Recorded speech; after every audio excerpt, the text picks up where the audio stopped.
বিসমিল্লাহির রহমানির রহিম। আসসালামু আলাইকুম প্রিয় দর্শক শ্রোতা, সকলকে শুভেচ্ছা। আমাদের 24 জুলাই আগস্টের যে সার্থক বিপ্লব, আলটিমেটলি তার একটা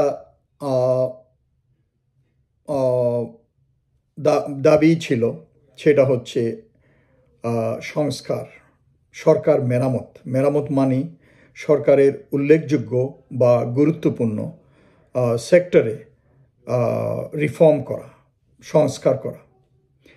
এবং এই সরকার, অন্তর্বর্তীকালীন সরকার আসার পর অলরেডি 6টা সেক্টরে 6টা কমিশন গঠন করেছে। এছাড়াও আরও অনেক আছে, হয়তো এই সংস্কারগুলো তারা মনে করেছে যে অগ্রগণ্যতা পায়, সেজন্য অগ্রাধিকার ভিত্তিতে এই 6টা সেক্টরে তারা পুলিশ, সংবিধান, নির্বাচন কমিশন এবং আরও 3টা, দুর্নীতি দমন এবং আরও 2টা। তো একটা জিনিস যেটা ডক্টর ইউনূস ওনার বক্তৃতা এটা ঘোষণা করার পরেই সশস্ত্র বাহিনীর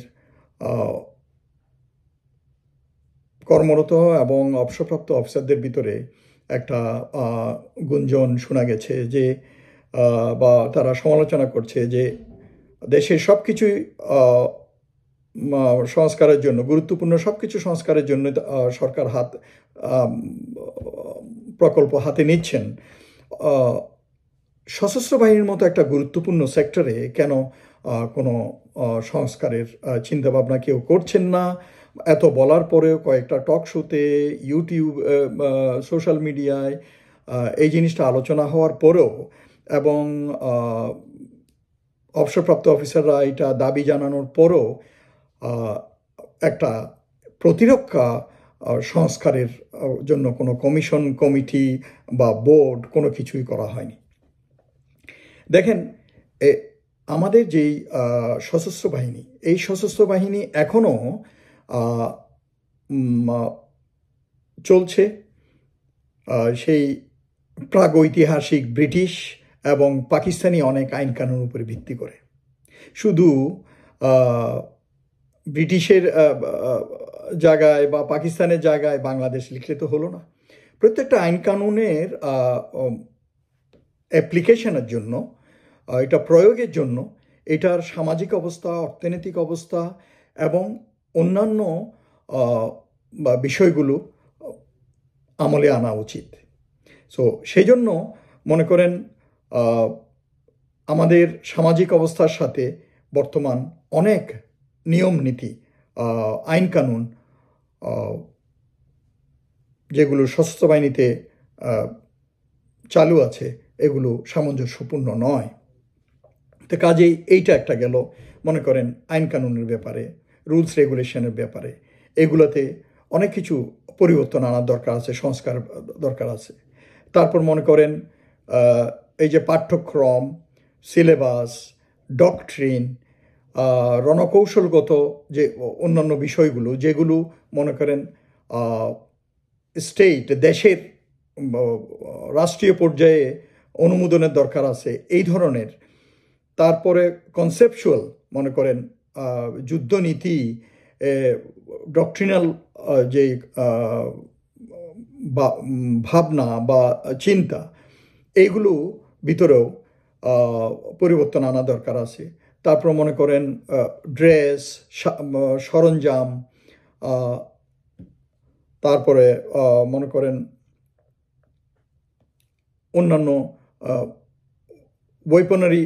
ওয়েপন সিস্টেম ডেভেলপমেন্ট, এই ধরনের মানে অনেক দিক দিয়ে সংস্কারের প্রয়োজন। যদি মনে করা হয় যে যখন যেটা দরকার ওইটা করা হচ্ছে, কিন্তু আমরা দেখেছি যে সেনাবাহিনীর ভিতর থেকে বা সশস্ত্র বাহিনীর ভিতর থেকে, বাহিনীর ভিতর থেকে যদি পরিবর্তন বা সংস্কারের ব্যবস্থা করা হয়, আমলাতান্ত্রিক জটিলতার কারণে আমরা দেখেছি অনেক দীর্ঘসূত্রিতা হয় এবং পদ্ধতিগতভাবে অনেক সময় ওই উদ্যোগগুলো ব্যাহত হয় এবং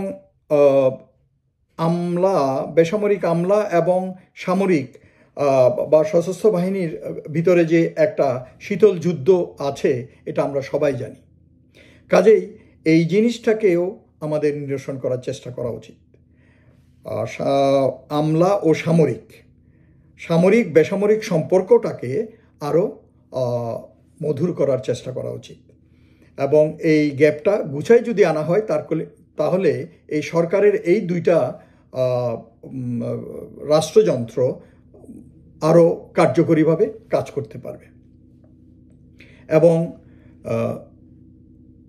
একটা প্রতিরক্ষা কমিশন যদি গঠন করা হয় তার মাধ্যমে এই যে তিনটা বাহিনীর ইন্টারনাল যে পরিবর্তনগুলো আনা দরকার এইগুলো তারা সুপারিশ করবে এবং একই সাথে এগুলার কাজ শুরু হয়ে যেতে পারে বাহিনীতে এবং এটার জন্য এই কমিশন এগুলো খতিয়ে দেখবে এবং সুপারিশ করবে। একই সাথে যেমন এই গতকালই একটা খবরে দেখলাম যে আমলাদের জনপ্রশাসনের 724 জন না 23 জন বঞ্চিত কর্মকর্তাকে স্বৈরাচারী সরকারের সময় বঞ্চিত 723 জন কর্মকর্তাকে বিভিন্ন সুযোগ সুবিধা দিয়ে তাদেরকে পুনর্বাসন করছেন। আমার কথা হচ্ছে সেনাবাহিনী, নৌবাহিনী, বিমান বাহিনী এই 3 বাহিনী থেকেও বিগত সরকারের সময় রাজনীতিকভাবে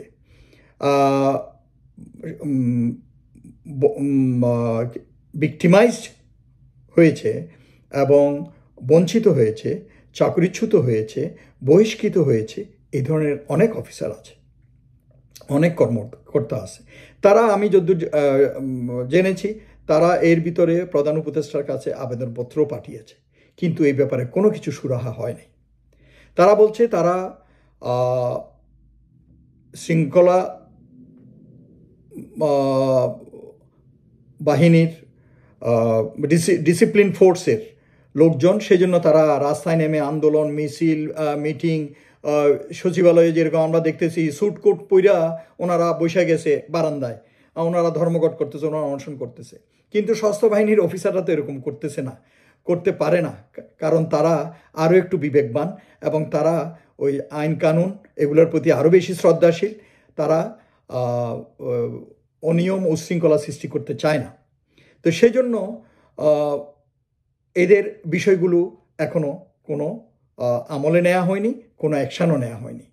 তো বাট আমার মনে হয় যে আরও অনেকেই আমার সাথে একমত হবেন যে একটা প্রতিরক্ষা কমিশন করা অতি জরুরি এবং ওই কমিশনের আলোকে সশস্ত্র বাহিনী সমূহের বিভিন্ন যেসব অনেক দীর্ঘদিনের সংস্কার অনুভূত হচ্ছে সেই সংস্কারগুলো করা উচিত।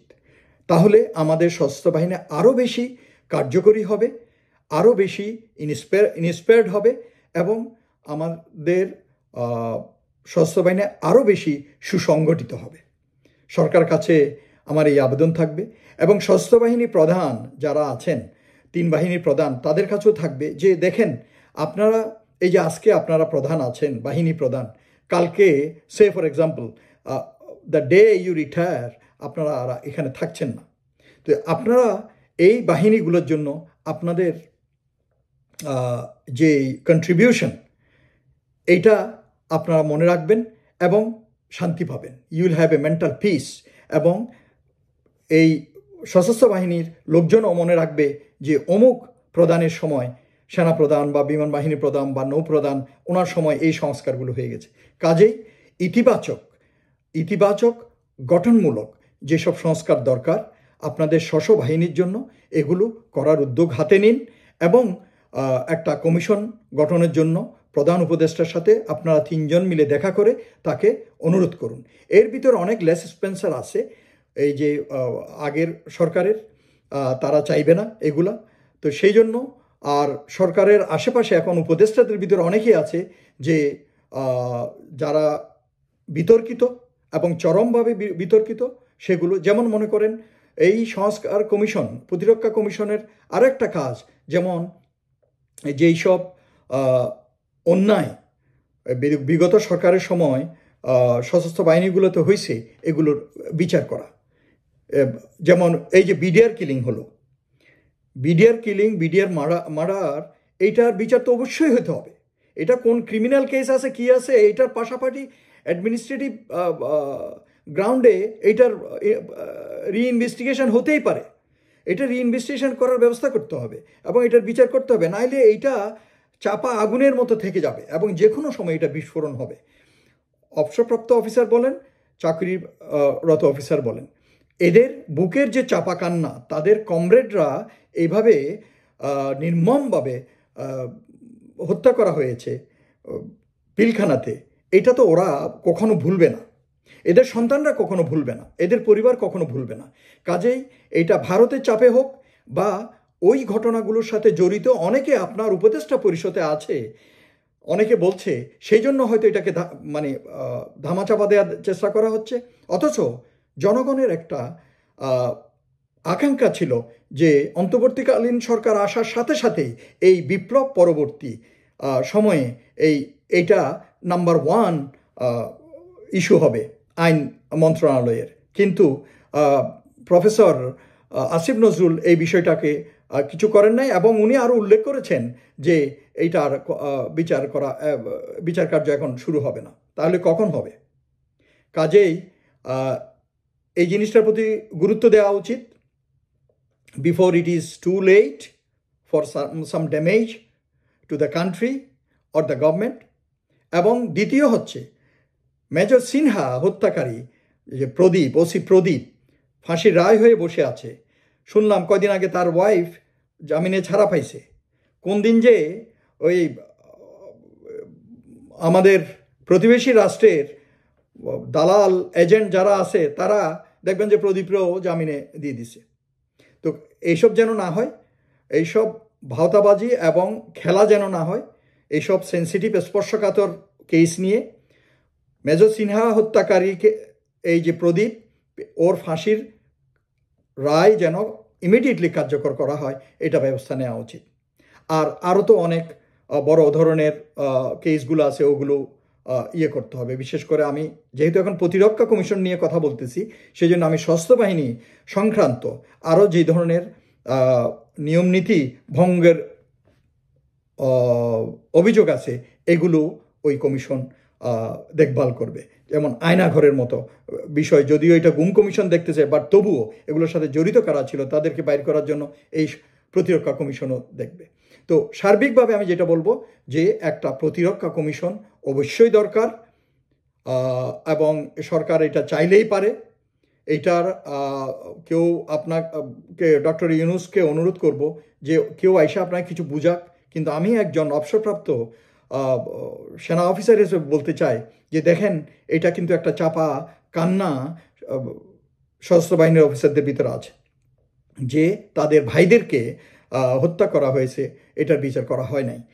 তারপরে এই সেনাবাহিনীর, সশস্ত্র বাহিনীর উন্নয়নের জন্য, সংস্কারের জন্য কখনো উদ্যোগ নেওয়া হয় নাই, যেটা অন্যদিকে হচ্ছে।